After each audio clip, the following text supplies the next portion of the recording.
let's talk about high yield bonds. Can you please describe the high yield bond landscape and what we're seeing now?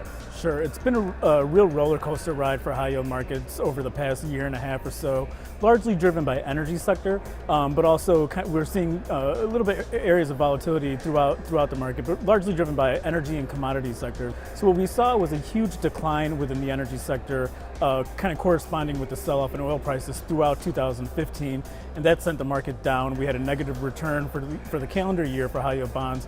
And we've kind of reversed course so far in 2016. Thinking in particular about closed-end funds, what might be your suggestion for closed-end fund investors at this time if they're considering funds with high-yield bonds? Closed-end funds for high-yield bonds are a really interesting and potentially appealing option for investors for a couple different reasons. There's a lot of concerns around liquidity for high-yield bonds.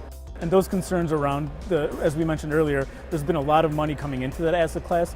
To the extent that that money comes back out, you could have some liquidity concerns if it's all coming out at the same time. However, in a closed-end fund wrapper, you don't have to worry about that kind of redemption dynamic. So from that perspective, I like closed-end funds for high-yield exposure.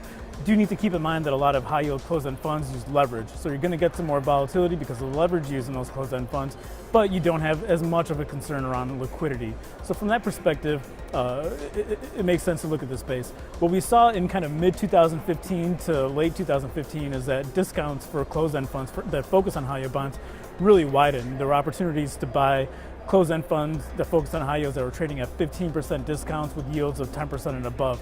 Some of that's gone away. We've had a really strong rally, as I mentioned, so discounts have kind of narrowed a little bit more in line with historical averages, so not necessarily the screaming buy that they were a few months ago.